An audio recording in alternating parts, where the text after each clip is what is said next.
Carry On, Mr. Bowditch by Jean Lee Latham. Chapter 1. The Good Luck Spell. Nat lay very still in the dark, trying to stay awake until his big brother Hab went to sleep. Nat wasn't quite sure, but he thought a good luck spell worked better if you kept it secret. He stared out the window and watched the April breeze chase clouds across the stars. His eyelids sagged. That wouldn't do. He must stay awake to work his spell. His family needed good luck. Why did they have so much bad luck? Was it because Father had lost his ship? Or was it because of the war? Ever since Nat could remember, the war had been going on. How long had it been? He counted back on his fingers to 1775. 4 years since the war started. His eyelids sagged again. He squinched them shut and opened them. Was Hab asleep now? Nat whispered, "Hab." Hab stirred and muttered, "Why don't you go to sleep?" "I got to thinking about Salem." Hab snorted, "You can't remember Salem. It's been 4 years since we moved away. Go to sleep." Nat rubbed his eyes and stared out the window again. 4 years since everything happened, since the war began and Father lost his ship and they moved away from Salem. How old was he then? He was 4 from 6. He was 2. He'd count up how old everybody had been. That would help him stay awake. Mary was 4 from 13. She was 9. Hab was 4 from 11. He was 7. Liza was 4 from 8. She was 4. William was 4 from 3. He wasn't. Hab sat up with a jerk. "What in the name of sense are you giggling about?" "About William was 4 from 3 when he moved to Danvers." "You and your numbers." "Look, Nat, we have to get up early tomorrow. Mr. Baker will be here before sunup to help us move back to Salem. Now settle down and go to sleep." Nat sat up and leaned his head on his knees. "Will you answer just one question, Hab?" "What is it?" "Is it the best good luck spell in the world to jingle silver in your pocket when you see the new moon?" "Of course, but you have to have silver to jingle." Nat thought of the shilling he'd found. He hugged his knees and grinned. The next thing Nat heard was Hab's voice saying, "Wake up, sleepyhead." He opened his eyes. It was morning. His good luck spell! He'd missed it. His stomach felt scared. Hab was standing by the bed, his dark hair wet and combed, a grin like Father's on his square face. He pulled the covers off Nat. "Come on, you little towhead."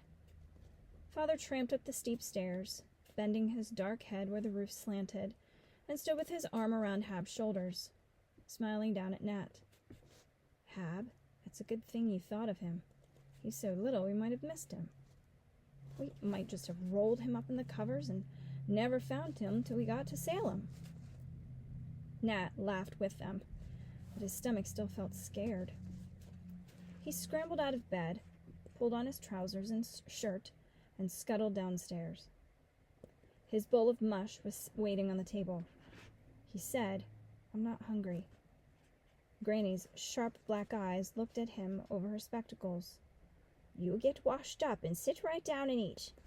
It isn't Christian to throw out good food, and I'm not going to carry that bowl of mush to Salem by hand." Mother smiled and hugged Granny. "He'll eat it. Come on, dear. Let's go see how they're getting along with the loading." Granny nodded. "We'd better. Those men will make a hurrah's nest of it." When they had gone, Nat tried to eat, but he couldn't swallow around the lump in his throat. He carried his bowl over in the corner where little William was playing by Sammy's cradle. He'd feed his breakfast to them so it wouldn't be wasted.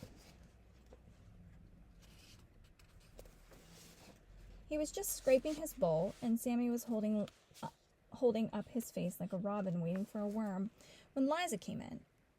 "Oh, Nat, If Granny knew you didn't eat your breakfast, you'd catch it, Liza whispered. Nat grinned. But you won't tell her. You keep secrets better than anybody. I have to keep your secrets. Someday you'll be bigger than I am, Liza giggled. Nat stood by Liza to measure. She was only 8, just 2 years older, but a good head taller. You're sure I'll be bigger? Of course. Someday you'll be saying, Liza, bring your head over here a minute. I want something to lean my elbow on. Nat stuck out his chest and put his hand in his pockets. He felt something tied up in a rag. His shilling. Liza, when we get to Salem, I'll tell you a real secret. The biggest secret in the world. It was late that afternoon when Mr. Baker's wagons crossed North River into Salem and drove to Turner's Lane. Granny called, See that big house, children? Down near the water. Your great-great-great-grandfather, Captain Turner, built that house. No other house in Salem like it. It has 7 gables.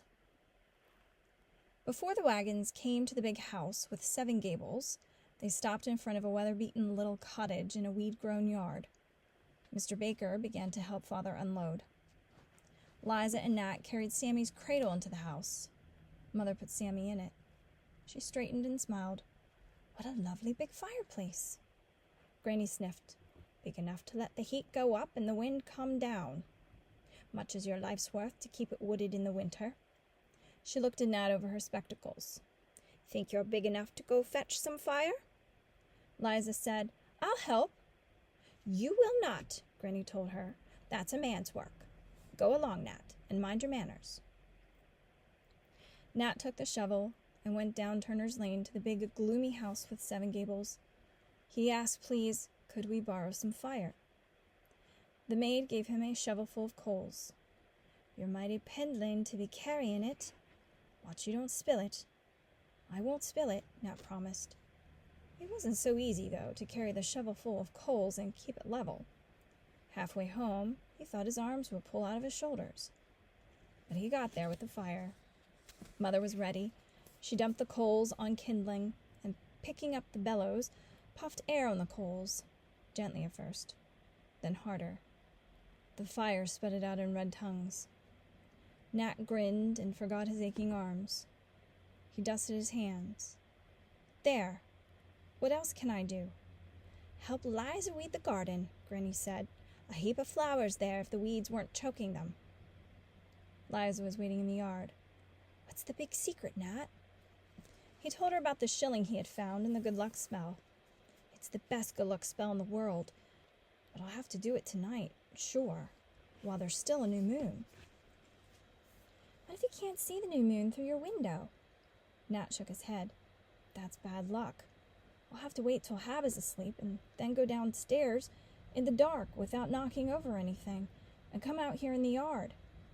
Liza's eyes got big. By yourself? Won't you be afraid? Not very much, Nat said. Anyway, I got to do it. Our luck's just got to change. I heard Granny talking to Mother. She's worried. She said if things don't get better now, she didn't know what we'd do. Liza shivered. Nat added quickly, They will go better, Liza. Honest they will. Soon as I work my good luck spell.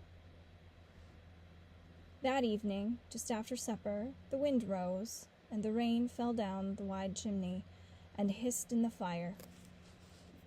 Father said a nor'easter's brewin'. We're in for 3 days of bad weather. Liza gasped. Oh no! If it rains... She stopped.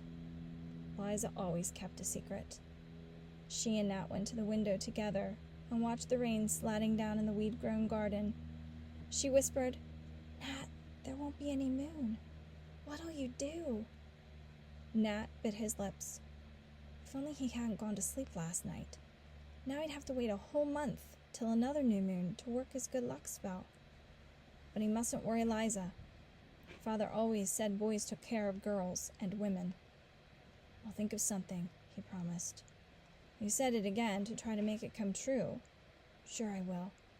I'll think of something.